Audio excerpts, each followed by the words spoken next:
This is the Martial Arts Lifestyle Podcast, where we talk with martial arts practitioners about their histories and the influence their practice of martial arts has on their lives. You are listening to the free version of this podcast, which is abbreviated. Help support this program by considering to subscribe to us on Patreon and access the full-length version of the Martial Arts Lifestyle Podcasts, all for the price of one coffee shop coffee per month. Go to www.patreon.com/malmag. That's www.patreon.com/malmag. In this episode, I talk with my Inosanto family senior and good friend Sifu Dwight Woods out of Miami.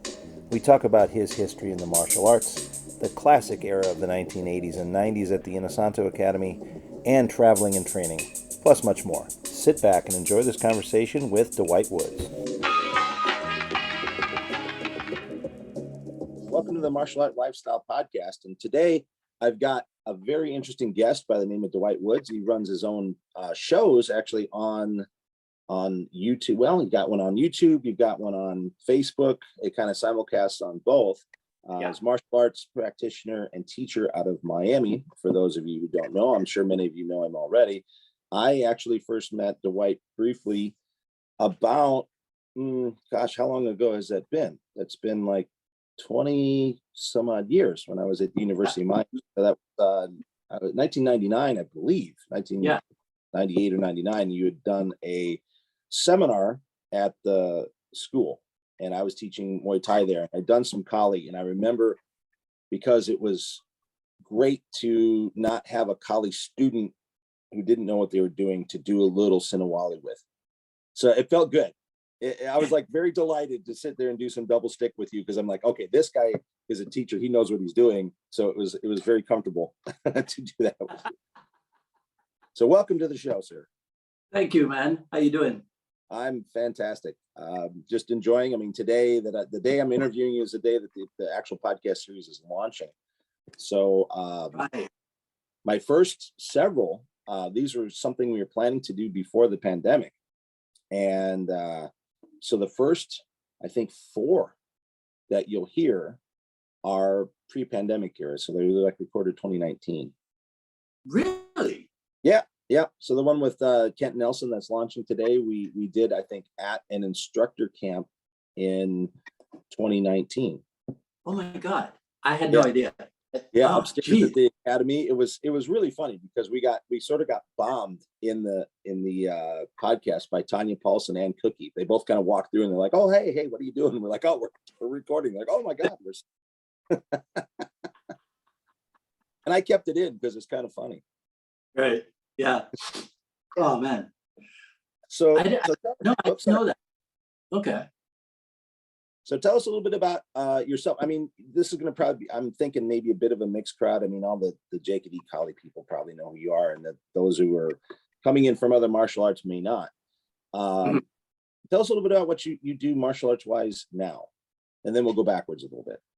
Okay. All right. Well, so 7 years ago, I kind of dropped out of the running of a big school operation and downsized to our small group, our original small group setting, right? Because we started in a warehouse that was eerily similar to Sifu Dan's first Marina del Rey location. Oh, right? The Glencoe one, yeah. Okay. The Glencoe Avenue location, right? So my dear departed friend Neil Collins, the first time he walked into the warehouse, he started laughing. I go, "What?" He goes, "Dwight, it's obvious you choose this warehouse because it looks just like the Inosanto Academy." And he was right. And here's the funny thing, Tim. Years later, about I want to say 2, maybe 3 years ago, I put up some photographs of Sifu Inosanto's first Miami seminar, which was October of 1989. And Guy Chase commented, he goes, "Oh, the old Marina Academy," looking at the picture. Yeah, right. Wow. So I mean, so that confirms, yeah. Yeah, that's the guy who's been in the Neil spot. was spot on. It really did look like the same place. And it's, to be honest, that is why, well, that's one of the reasons why I chose it, because it really reminded me of the Innisano Academy. And I got to tell you, like, I'm real happy to be doing this with you, because I have the chance to tell you that I'm really jealous of you, because you get to hang with the man every week. You know what I mean? And 36 years ago, when I decided to move to the States, my original intention was to move to LA. Oh, really? But, yeah. But because of seniority in the job, I would not have gotten a shift that would have allowed me to enroll at the Innisano Academy. So it'd have been for not to go. Yeah. You'd have been here, but not for your purpose. Yeah. So I did the next best thing, which was to just move to Miami, because we had I think we had 2 or 3 daily nonstops to LA, but then, but I could also connect through Atlanta or what have you. So I did the next best thing. And I was really comfortable, really familiar with Miami, because I had started visiting Miami every month in 1980. And then in 83, after 83, when I moved when I started with Seafoodan, then I started going out to LA like every other month or so. On my days off, I'd fly out to LA. So did you see on Facebook the other day when Bert Richardson posted a picture of himself and Seafoodan at the IMB? Oh, is it where he was shelving Bert's kick? Yeah. Yeah. Okay. Now, it's very possible that I was there. Right? Oh, wow. Yeah, because in the old days, Seafoodan and Simo Paula would pick me up and at the hotel, and then we would drive over to the IMB. So that's where we would meet people like Bert Richardson, and we'd do class. And then we would leave there and go to Harbor College, where he was teaching. Right, yeah. Right. And then we'd go to lunch. And then sometimes they would drop me off at the Marina School, and then they would go run errands and what have you. So I'd be at the Marina School for a couple hours by myself. So if the phone rang, I would answer it and what have you, right? And then at 5 p.m., come back. Yeah, they'd come back and class would start, and we'd spend the rest of the evening there. Wow. Yeah. Okay, so Guru brought up. So that's why I say I'm really jealous of you, because you get to continue that. Yeah, I do. But you are part of some potential old stories that I hear. So the one I was going to ask you about, because you said Harbor College, and it just brought up something he talked about last week, where he talked about getting his 2 groups together to do knife sparring. And he goes, he liked it because they didn't know each other. Did you ever, when you were here, did that ever happen? Were you participating in that, where the Harbor College and the Marina Del Rey group got together and knife sparred? Oh, okay. So wait, maybe I'm messing things up. So you're talking about the Harbor College school location, but I'm talking about the college, the university. Oh, when they taught like a class at the university. They said, yeah, they taught a self-defense thing at the university. Gotcha. Okay. Right. Now, the other thing, I know stories, because it was in 1982, I think, that he had the famous competition between his 2 school locations. That's what you're talking about. And that was a year before my time. Oh, okay. Because I came along in 83, and I think by 83 he only had, let me think. Yeah, by 83 it was only the Kali, the Torrance, the Kali Academy was the only thing in operation. Gotcha. Yeah, I'm completely confused now. It's early in the morning. Yes. Well, as we should. I've A heard lot of years ago. That famous inter-school competition. Now here's how I remember it. One group, they sparred a lot. The other group drilled a lot. And then he had this competition. And I have asked him what was the result of the experiment. And he pretty much says that there was no difference. Both groups were able to spar, even though one group had concentrated on sparring itself, whereas the other one had drilled, more intently. That's how I remember it. Yeah, but I mean, I'm older now, so who knows if my memory is any good. Well, it's a nice connection because I've heard him say that in the context of just saying I had a group that I drilled and a group that I sparred more, and they were both able to spar, but I didn't realize it was the context. And because he was, in fact, I think the photographs in the Art and Philosophy book, I think those photographs are from that competition. Oh, okay. Wow. Yeah.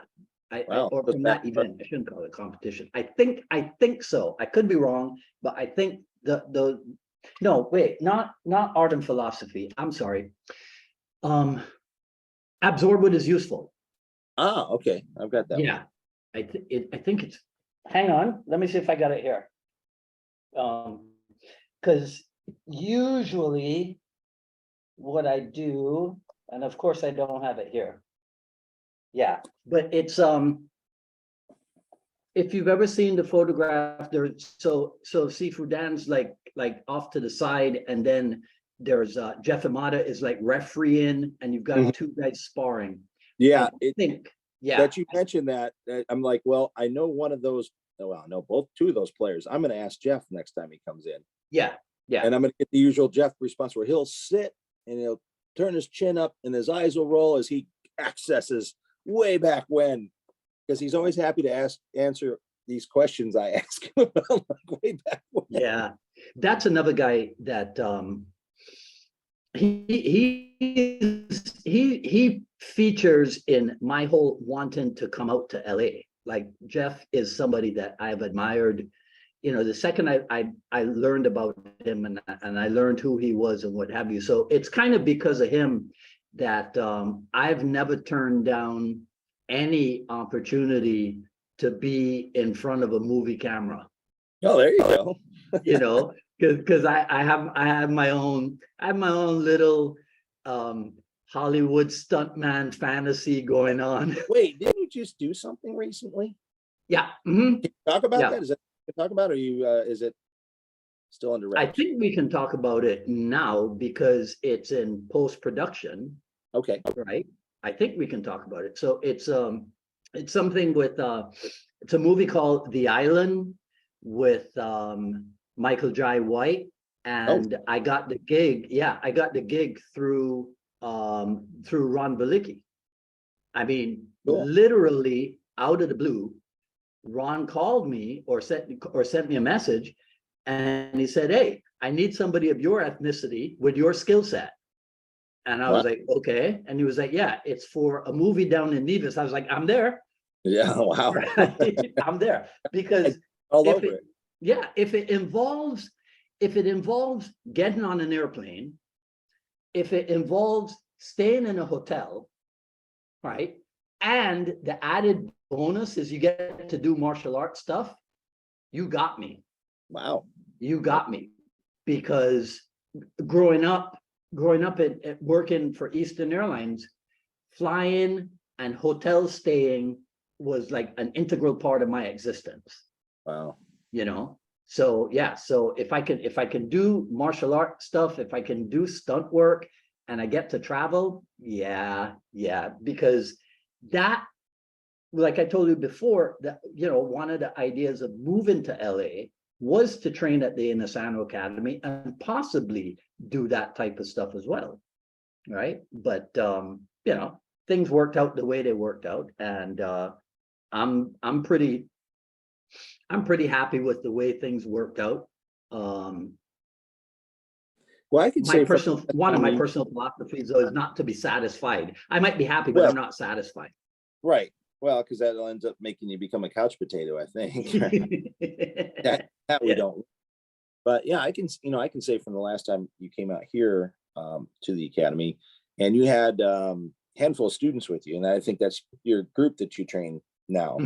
Yeah. And really good people, really nice people. They're certainly very dedicated to you as a teacher, and if that's what you got going on, that's not a bad thing. Nope. I think that I've been pretty lucky over the past 20 plus years that to have attracted, for the most part, right? For the most part, people who, even if they don't end up staying with me forever, because most people are not like you or Jeff Imada, right? Who's been literally with Inasano for 40 years or more, actually closer to 50 years, right? Jeff, yeah, absolutely. Because Exactly, right? like I mean, 1974. now some people might not be aware of that, but you know how it's very common nowadays to misuse the word literally, Yes, you mean it metaphorically. right? But Jeff Imada literally has been around for Absolutely. 50 years. Right. Yeah. I mean, I'll never have that degree of loyalty or whatever. But most of the people who do stick with me for a long period of time, it's because they are dedicated to the Jeet Kune Do ideal. Right. And that's one of, for me, that's one of the greatest things in the world. Coming across somebody who wants to join you on that journey, on that, that self-exploration, self-discovery journey. Because to me, that's what living is about.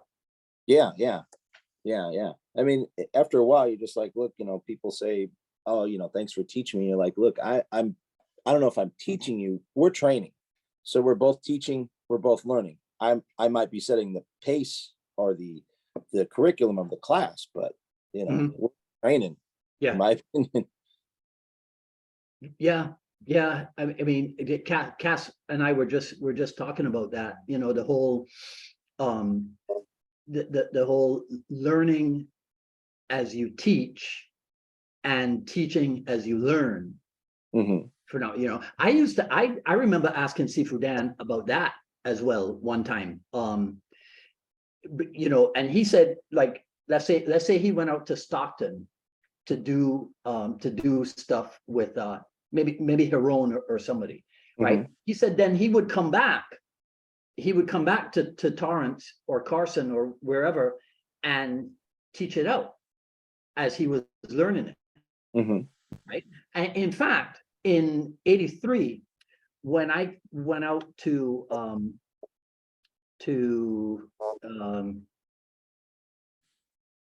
Orange County, when I went out to Irvine, Jesus, I couldn't remember for a second.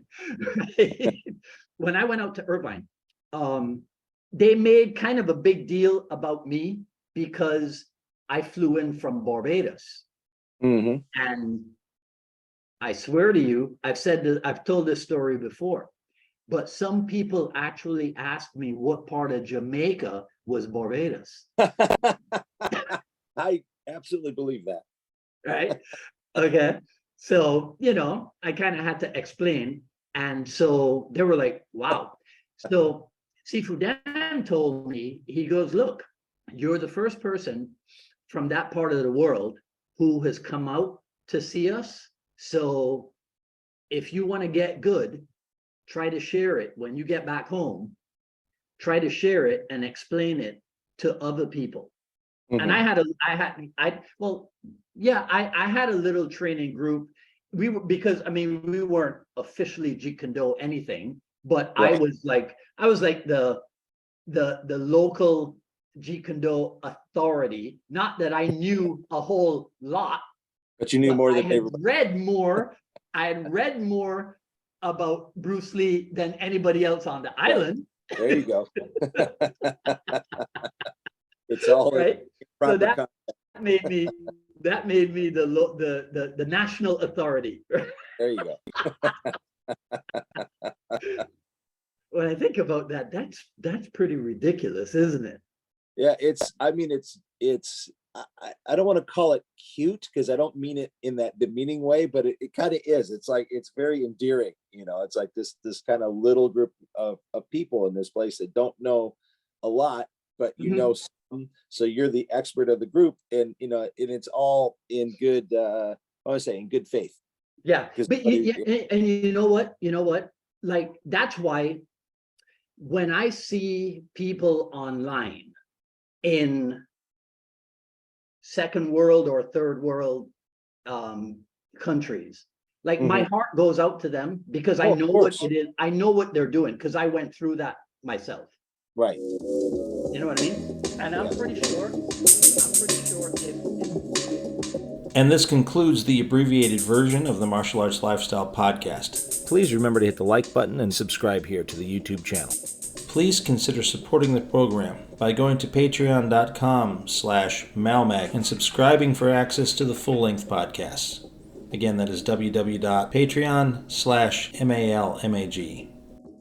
Thank you for listening to this episode with Dwight Woods. Coming up next week, we have actor and voiceover artist, as well as martial artist, Ryan Burke. Check out the Malmag store at www.martialartslifestylemagazine.com and click on the store tab. There you'll find a full selection of Timmy B's brand sticks for FMA, some Timmy B's brand shirts, and some very sharp looking Dos Manos shirts. This show is produced by Martial Arts Lifestyle Magazine. Visit us at martialartslifestylemagazine.com. Music by Jackal Relic. Martial Arts Lifestyle Magazine and the Martial Arts Lifestyle Podcast are trademarked and copyrighted by TNT LLC.